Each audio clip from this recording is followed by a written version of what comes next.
There is a claim at the root of the old wisdom, and it is a strange one to say out loud that you are not first of all a thing inside the world, but a thought inside a mind, and that the world you see, all of it, is that mind, dreaming with its eyes open. This is the long teaching. We are going to take our time. There is a shorter version of this that gives you the shape of it in a few minutes, and if that is what you want, it is complete in itself. But this one is different. This one walks the whole map slowly. The world these writings came from, the diagnosis they make of us, the path they lay out, and then the full daily practice, step by step, unhurried. And all the way through, I am going to keep one promise to you. I am going to name every claim for what it is, what the old texts actually say, what the tradition asks you to hold as a myth, and what you can test for yourself, in your own body, before you take my word or theirs for anything. So settle in. There is no rush in any of this. Let me tell you first where these writings come from, because it changes how you hear them. Somewhere in the first few centuries of our era, in Egypt, in the great mixing bowl city of Alexandria, Greek philosophy and Egyptian temple religion were pressed up against each other, and something new grew in the seam between them. A body of writings appeared, in Greek, attributed to a figure the tradition called Hermes Trismegistus, Hermes the Thrice. Great. A name that folds together the Greek god Hermes and the Egyptian god Thoth, the god of writing and wisdom. He is not a historical man. He is a mask the tradition wore, a way of saying, this teaching is older than any one of us, and it comes from the place where wisdom itself comes from. The writings gathered under that name are called the Corpus Hermeticum. They are not a single book with a single argument. They are dialogues, mostly.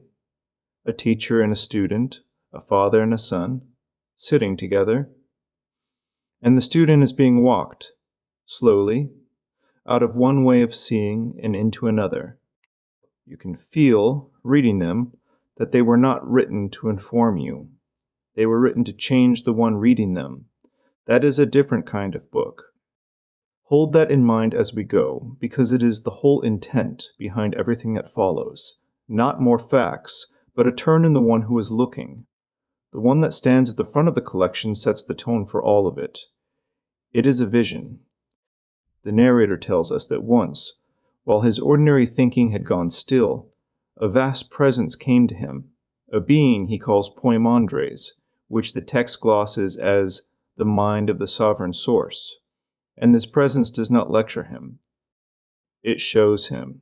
It opens up in front of him the whole coming to be of things, how the living light unfolds into the world, how the human being comes to be, how the human being falls, and how the human being can find the way back up. Everything I am about to tell you, the mind that is first, the cosmos as its visible body, the fall and the ascent, is drawn from that single opened vision. So when I say the tradition holds such and such, picture that, not a doctrine argued in a seminar, but a seeing, reported by someone who says it happened to him when his own noise went quiet.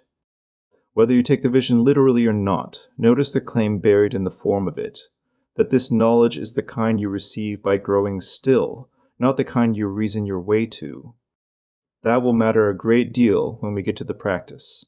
Now, the first principle. Begin with the mind, because everything in this tradition begins there.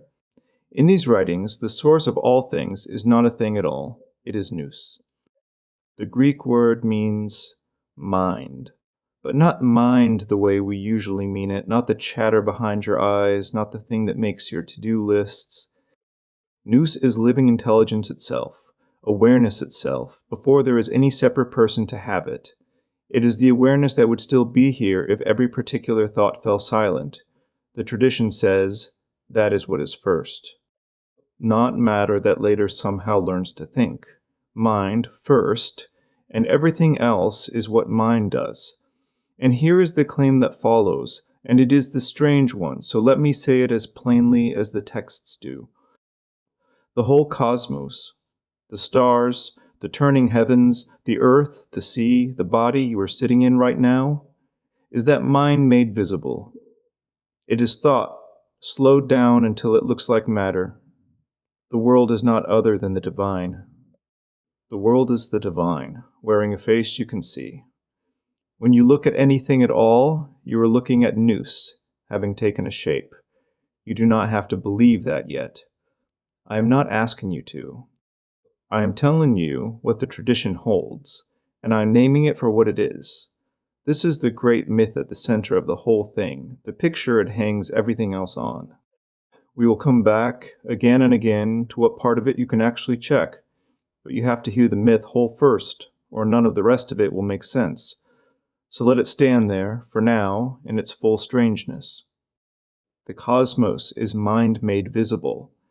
Now, into the middle of this tradition, someone dropped a single line that became more famous than all the rest of it put together. It was carved, later, onto a text the tradition called the Emerald Tablet, a short, dense, almost incantatory little document that medieval alchemists treated as the most concentrated wisdom they had. And the line is this: as above, so below. We have heard it so many times that it has gone soft in the mouth, worn smooth like a coin. So let me try to hand it back to you with its edges on. It is not a pretty saying about harmony.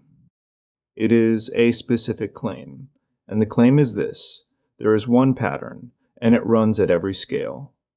The pattern that turns the heavens is the same pattern that turns in you. The large and the small are cut from a single cloth. And because they are, you can read the one by reading the other. What is written enormous across the cosmos is written, in miniature and in full, inside a single human being, which sets up the other half of the teaching, the half that is really an instruction. Over the door of the old temple at Delphi there were two words: know thyself. The philosophers had said it for centuries. But in the Hermetic mouth it becomes something larger than good advice. Know thyself, the tradition says, and you will know the all. Because if above and below are the same pattern, then the self, honestly and deeply known, is not a small private thing. It is a door. Learn to read what you actually are all the way down, and you are reading everything.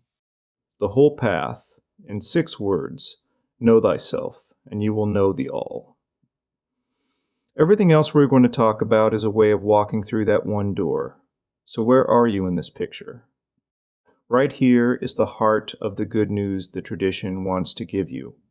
It says that a portion of that first mind, a piece of the news itself, was placed awake inside the human being. The oldest and simplest name for it is just that, the divine nous, the mind in you that is not made of you. It is set deeper in you than your fate, deeper than the role of the stars they believed governed your circumstances, deeper than the body, with its hungers and its fears, that habit keeps tugging around all day. Under the personality, under the history, under the name, there is a witness, and the witness is made of the same light that thinks the stars. In your very depth, the tradition says, you are not a spectator of the divine mind. You are a spark of it, looking out through a human face. Sit with that for a moment, because it is meant to be sat with, not just noted. The claim is not that you contain something holy the way a box contains a jewel. The claim is that the innermost thing you are, the bare fact of awareness, before it is awareness of anything, is itself a piece of the source, not earned, not achieved, already the case, and asleep. Which brings us to the hard question, the one that any honest version of this has to face head on. If that is true, if there is a piece of living mind at the center of you, awake, then why on earth don't you feel it? Why doesn't the light just announce itself? Why do you spend your days as a worried, hurried, ordinary person, and not as a spark of the intelligence that lit the stars? Here is what the tradition says went wrong. And I want to walk this one very slowly because it is the diagnosis, and everything in the practice later is a response to exactly this. The mind, the story says, leaned down over the world it had made, and it saw its own reflection in matter, its own beauty, thrown back at it from the surface of things, and it fell in love with the reflection. And leaning down, reaching toward the beautiful image of itself, it came to rest in matter and wrapped itself in the world, and, this is the crucial word, it forgot. It forgot that it was the one doing the looking. It took itself to be the reflection. That is the fall in this tradition. Read it carefully, because it is not what you were probably taught to expect. There is no crime here, no disobedience, no forbidden fruit, no punishment handed down. The fall is not a sin, it is a case of mistaken identity. The mind, gazing at its own image in the world, confused itself with the image. It said, in effect, that shape down there in the water, that is what I am. And in saying so, it forgot the vast awake thing that was doing the saying.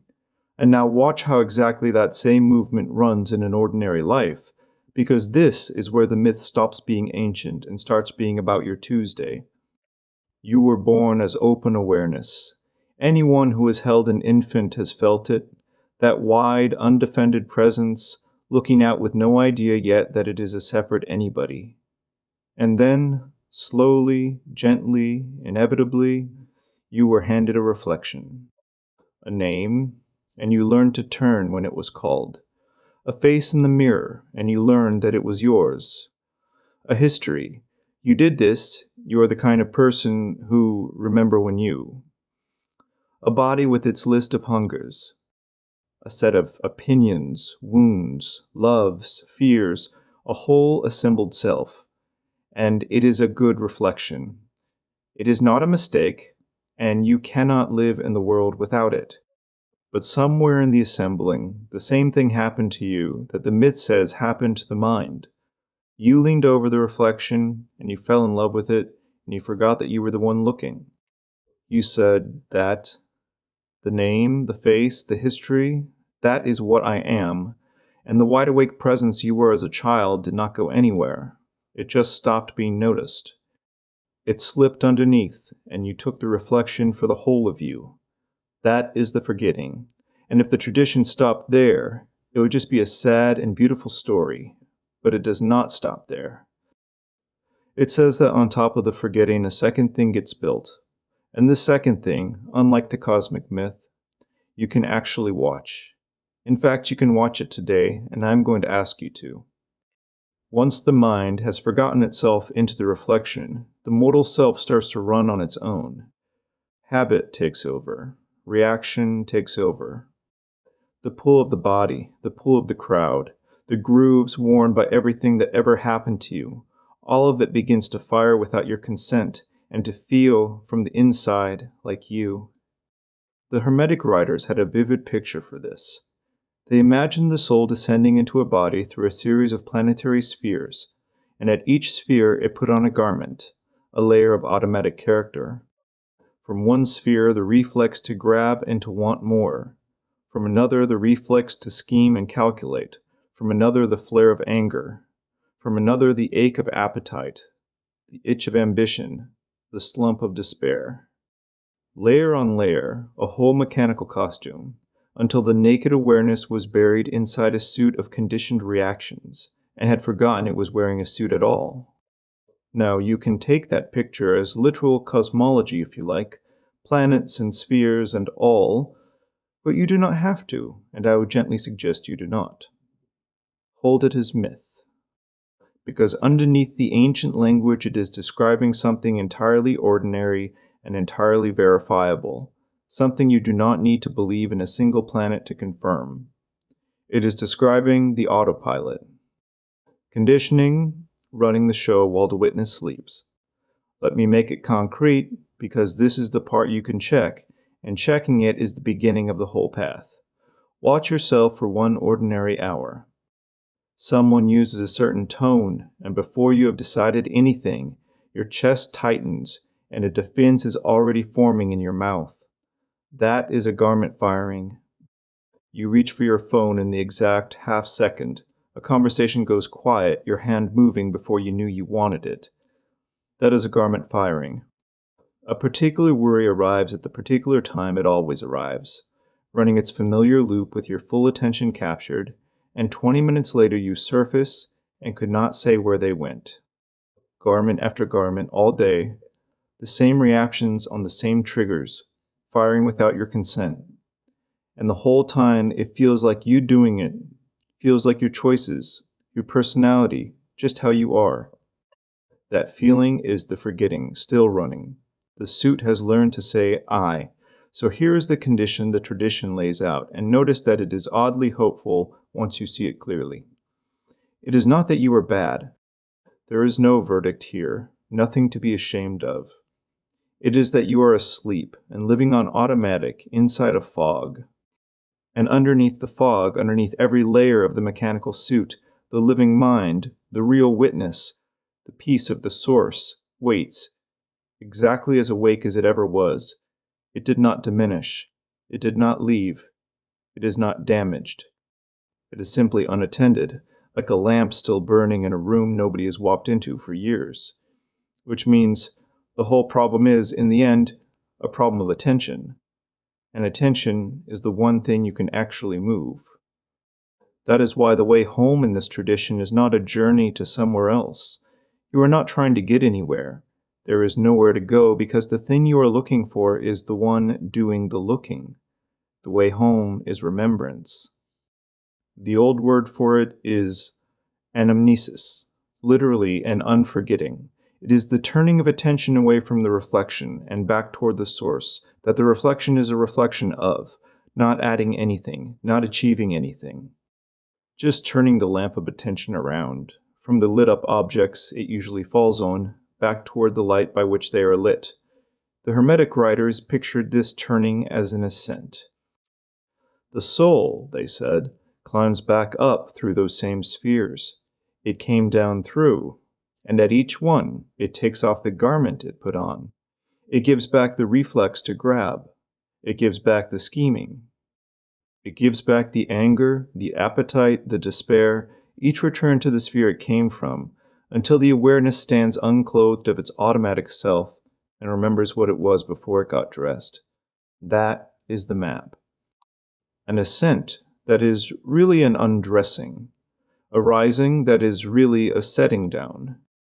And you can hold that image lightly too as myth and keep the entirely real thing it points at, which is this. The way home is not the addition of some grand new spiritual experience. It is the subtraction, one at a time, patiently, of the automatic layers that are running you, the noticing of each garment as it fires, and the small, repeatable act of setting it down and remembering the witness underneath. That is the whole ascent, translated into something you can actually do. And you do not do it once. You do it again and again for the rest of a life, because the garments do not vanish. They just lose their grip a little more each time you see them for what they are. Which brings us finally to the practice. Everything up to here has been the map. Now let me walk you through the ground, slowly, the way you might actually do it tomorrow morning, before the day takes you. I will name, honestly, the real size of each effect as we go, what you can expect to actually feel, no more and no less. Because the honesty is not decoration on the practice. The honesty is the practice. A path built on inflated promises collapses the first morning. Nothing dramatic happens. A path built on what is actually, shackably true, just keeps quietly working. Begin with settling. Sit down somewhere you will not be interrupted, and let yourself arrive. You do not have to sit in any special way. Just sit so your spine is easy and upright, and let the weight of the body be held by the chair and the floor. And then simply notice that you are here. Feel the places where the body touches what is holding it. Let the eyes soften or close. There is nothing to accomplish in this first minute. You are just letting the dust settle in a glass of water, not by stirring, but by stopping. And notice, honestly, what that alone does. Very little at first, and that is fine. A slight loosening, a small sense of having stepped out of the current. That is the real size of it, and it is the doorway to everything else, so do not despise how ordinary it feels. Then the breath. Let the breath lengthen and slow. You are not forcing it. You are just allowing each breath to be a little longer and a little smoother than the last, until you settle into something slow and even. Many people find something close to 5 seconds in and 5 seconds out, roughly 6 breaths a minute, and it does not have to be exact. And I want to be very plain about why we do this, because here the temptation to overclaim is strong, and I am not going to. Breathing slowly, at about this pace, calms the nervous system. It shifts the body toward its rest state. The heart steadies. The alarm quiets. The muscles let go of fraction. That is a physiological effect, well understood, and you can feel it happen within a minute or two. It is not magic, and it does not need to be. It is the plain fact that the body will follow the breath toward calm, and it is exactly enough. You are settling the water so that, in a moment, you can see into it.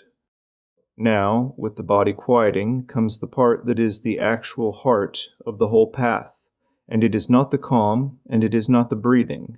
Those were preparation. This is the thing itself. You are going to catch the automatic reaction in the act and turn toward the one who is watching it. Here is how it goes. You are sitting there, breathing slow, and a thought arrives. It always does. A worry, a plan, a memory, an itch to be somewhere else, a small grievance rehearsing its case, and, ordinarily, every day of your life, that thought would simply take you. You would be gone, inside it, carried off without ever noticing the moment you left. That being taken is a garment firing. That is the autopilot, live, in the room with you. So this time, do something almost too small to describe. Notice it. Notice the thought as a thought, and notice the pull in it, the little grab, the compulsion, the way it is trying to become you and carry you off. Just see it. You do not have to fight it, or argue with it, or push it away. Fighting it is just another garment. You only have to see it clearly enough that you are no longer completely inside it. And in the instant you see it, something has already happened, and I want you to catch it, because it is the whole thing in miniature. In the instant you notice the thought, you are, by definition, standing a half step back from it. There is the thought, and there is that which sees the thought, and you are, in that instant, the seeing, not the thought.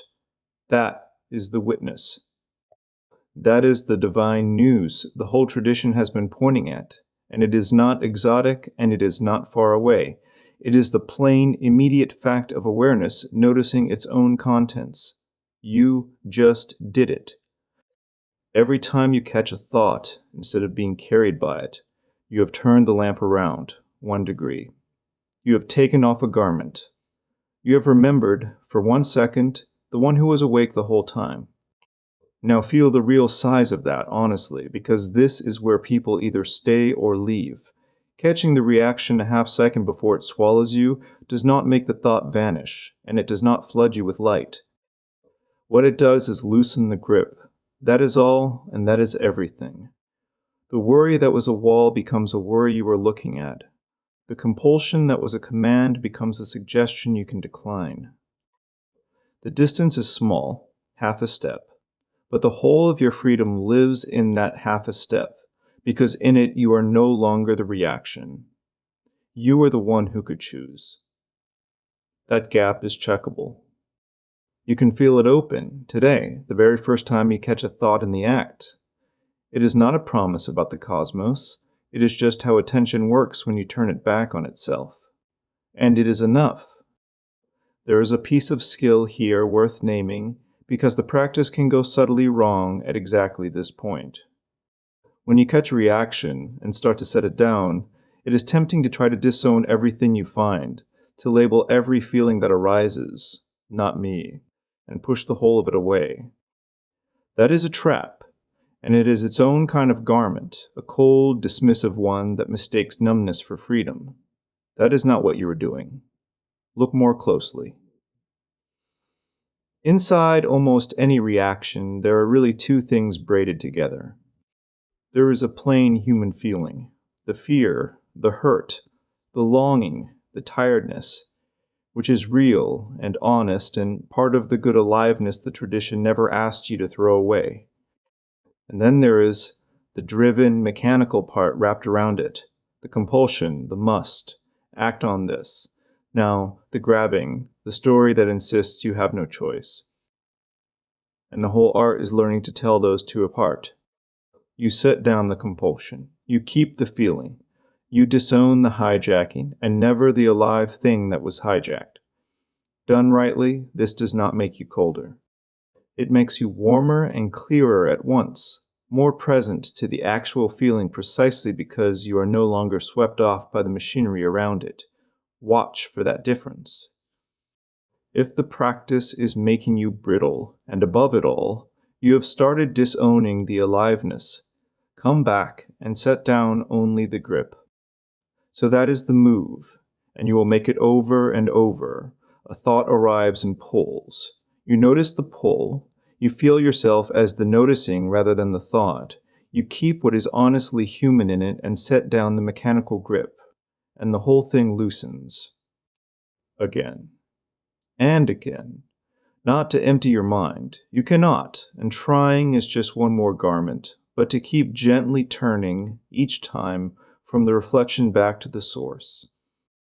When you get carried off completely, as you will, 100 times, there is no failure in it. The catching is the practice. The moment you realize you were gone is itself the waking, so you simply welcome it and turn again. There is nothing here to be good at. There is only the turning, repeated with patience. And then, when it comes, there is rest. After a while of this turning, the inner noise thins. The thoughts come slower and grab less.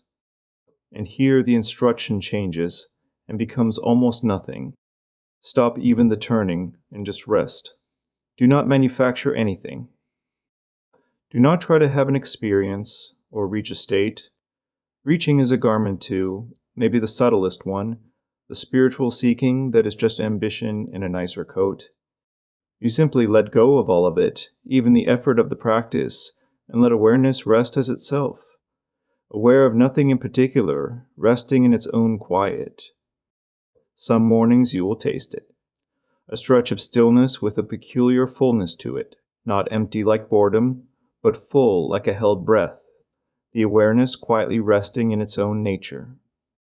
And here I will be careful again, because this is where traditions oversell. That stillness is real, and it is worth everything, and it is also not, most mornings, a blaze of cosmic union. It is a quiet, a depth of rest underneath the usual churn. Some mornings it is profound, and most mornings it is faint, and the faint ones count exactly as much as the profound ones. Do not chase the big version. Chasing it guarantees you miss it. Just rest in whatever quiet is actually there, and let it be the real size it is, which is plenty. And now the last movement, and it is the one that keeps the whole thing honest, so do not skip it, however good the quiet was. You have to carry it out. Before you stand up, let the stillness you found reach forward into the day. And then get up and walk into your ordinary life, and let the practice become the way you meet the next hour. Not the meditation, but the doing of the dishes, the answering of the message, the face across the table. Because here is the test, and it is a hard, clean test, and the tradition holds you to it. If all your quiet makes you serene but no kinder, something has gone wrong. If you rise from deep rest and are still just as sharp with the people you love, still just as walled off, still just as much on autopilot the moment the world pushes on you, then whatever you were doing on that cushion was a kind of hiding, not a waking. The whole point of remembering the witness is that, remembering it, You are free for 1/2 second longer before you react. And in that half second, you can choose to be kind where you would have been sharp, present where you would have been absent, generous where you would have grabbed. The ascent is only real if it comes back down as love made ordinary, as above, so below, and also as within, so without. The state you carry inside quietly colors the whole world you think you are only observing. So carry a better insight outward, in one actual concrete act, in the day you are actually living in. That is where the pattern closes the loop. That is where knowing thyself becomes, in the smallest possible way, knowing the all. So let me draw the honest frame all the way around it now, plainly, and then let you go. Everything I told you at the beginning, the cosmic mind, the divine reflection, the fall into matter, the soul descending through the spheres in its garments and climbing back up, hold all of that as myth, not as a lie, as a myth, which is a truer and more useful thing than a lie or a fact, a picture that carries meaning the picture's literal truth could never carry. You do not have to believe one word of the cosmology to receive the whole gift of the practice. And you should not pretend to believe it either, because the pretending is a good part of what went wrong with all of this long ago. Hold the myth lightly, with respect and without credulity, the way you would hold a great poem that happens to be about you. And then test what is checkable, because a surprising amount of it is.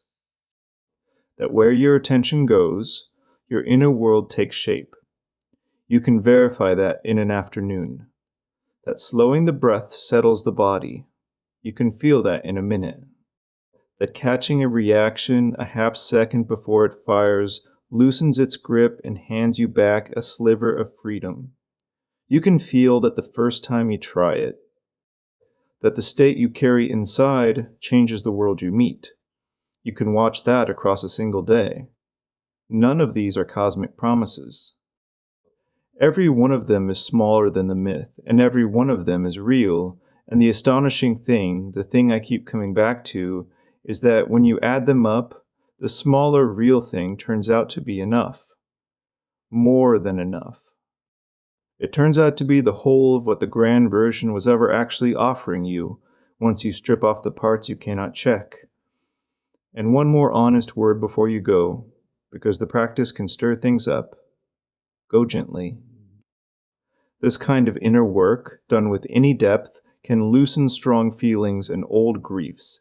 That is normal, and it is not a reason to stop, but it is a reason not to force. Do not chase intensity. Do not turn this into one more thing to grip and achieve. That is just the old autopilot wearing a halo. And if you carry a history of serious mental health difficulty, do this alongside a professional or a teacher you trust, and take it slow.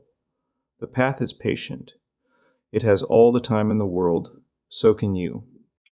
So this is the shape of the whole thing. Walked slowly, the long way. You were mind that forgot it was mind, and fell asleep inside a reflection, a name, a face, a history, a suit of automatic reactions that learned to say, I.